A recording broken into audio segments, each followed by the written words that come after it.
You're watching Spirit Spotlight. Hey everybody, this is Austin Sumwitz with WNEM TV5 Sports, and welcome to the Spirit Spotlight, where we zone in on everything Saginaw Spirit hockey. I am joined once again by play-by-play commentator for the Spirit, Dylan Clark. We are here at the Saginaw Bay Ice Arena. The guys are actually behind us right now, getting in a practice, getting in some work before they hit the road once again for a 3-game week. This is going to be the longest road trip they've had in a minute. So, like, coming off of a week where they got 2 points with a win over Erie on Sunday. I mean, talk to me right now, like, going into this long road trip, how the team's looking right now. Yeah, good. It was a good road trip through Kitchener and through Erie. Obviously, the 6-1 win over the Otters is going to jump off the page the most at you. 4 points for Nikita Klepov, but you know that game the night before against the Kitchener Rangers, you know that's a team that's got 12 NHL drafted players on it. So to hang around and keep that as a 2-goal game for as long as they did, you know, I think it speaks a lot to kind of the caliber of young players that we've got here. You know, a lot of our guys are either 2008 or 2009 born, so a little bit on the younger side, but they were able to hang around for a long time with that Kitchener group. So a lot of good things to pull from that game. And you know, 6-1 over the Erie Otters. Fantastic performance from Stepan Shurigan, 41 saves in that game.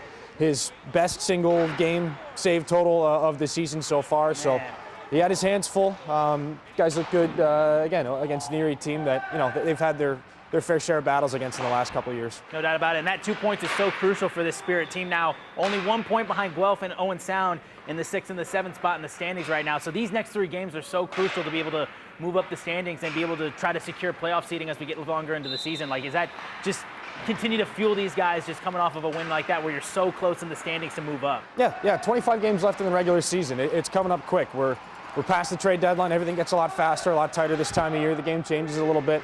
But, you know, Chris Lazary said the goal for this hockey team right now is to try and grab that number 6 seed. Like, it's a team that's going to be incredibly inexperienced when the playoffs come around. But even though they've traded away some of the older players and made the moves to reposition for the next couple of years, this is still a team that's going to hang around and make some noise when the playoffs come around. So I think that goal of hitting 6, it's a manageable one. Oh, yeah. And it's within striking distance now. Again, it's a lot of hockey left to be played, but you know, if they can cover up some ground here over this road trip, it's a step in the right direction. You mentioned Nikita Klepov. What a week he's had. I mean, with the OHL Prospects game and those 2 games he put together. I mean, just talk to me about the week he's kind of had coming out of last week. Yeah, a unique player of the week and rookie of the week in the OHL. They took a look at his performance and said, yeah, we got to hand both to him. So, I mean, he's been one of the outstanding players in the OHL all season long, up towards the top of the OHL scoring race. And again, 4 points against Erie, 2 points the night before against Kitchener. That's a lot of damage done in just 2 games, as we've seen him do time and time again. And then at the OHL Top Prospects game last Wednesday up in Peterborough, player of the game there. And you know, that's the collection of the top talent in the Ontario Hockey League ready for the NHL draft this year. So for him to have that kind of success on that stage, you know, with the building full of NHL scouts, it's not a surprise to anybody, but it's a well-timed performance for sure, and you know, prime example of just what he can do as an offensive threat. So the road trip starts up for these guys against Peterborough on Thursday. Talk to me about that matchup and just kind of how that will kind of kickstart this week for these guys, trying to be able to get another 2 points going and to open up the week. Yeah, they haven't seen Peterborough yet this year. They're in 4th right now in the Eastern Conference, and I think surprised a lot of people with some of the success that they've had, just judging on, you know, where their rosters moved around in the last year or so.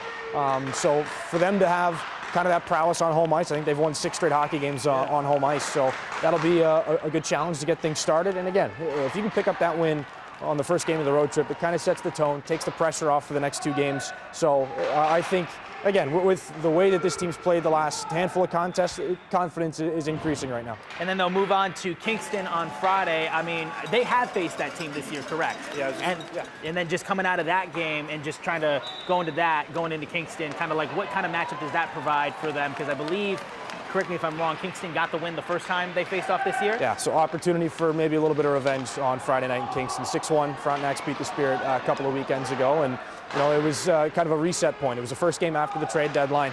Guys are kind of screwing their heads back on after some big shakeups. So this team's into the groove of it now. That's a winnable hockey game for sure. And finally, closing out the weekend on Sunday, they'll have the Ottawa 67s. That's also the first time they'll be playing them this season. Talk to me about that matchup just to close out the weekend. Well, Ottawa's the #1 team in the OHL right now. They got 67 points. They lead the league that way. They'll have probably some more points by the time the Spirit roll into TD Place on Sunday afternoon, and it'll be the first time that they get to see Nick Sema in an Ottawa 67s jersey. So I know that's going to be a unique experience. It'll be a good plot line going on in the background of everything.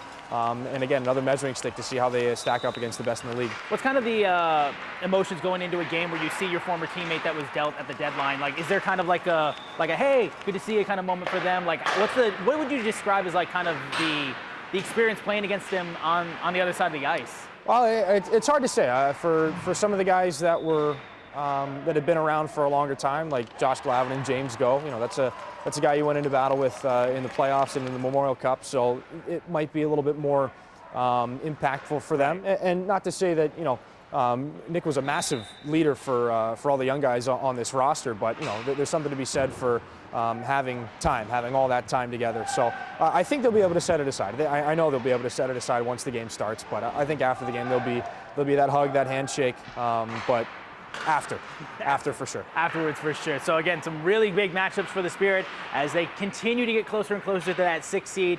So they'll have a busy week, that's for sure, on the road. So for fans that are wanting to keep track with the Spirit this week, be sure to go to SaginawSpirit.com to keep track with everything Saginaw Spirit, to see all the stat lines and everything like that. And of course, next week they'll be back home at the Dow Event Center as well. So Dylan, thanks so much. Appreciate you always for your time. I'm Austin Sumwitz with TV5 Sports. This has been the Spirit Spotlight.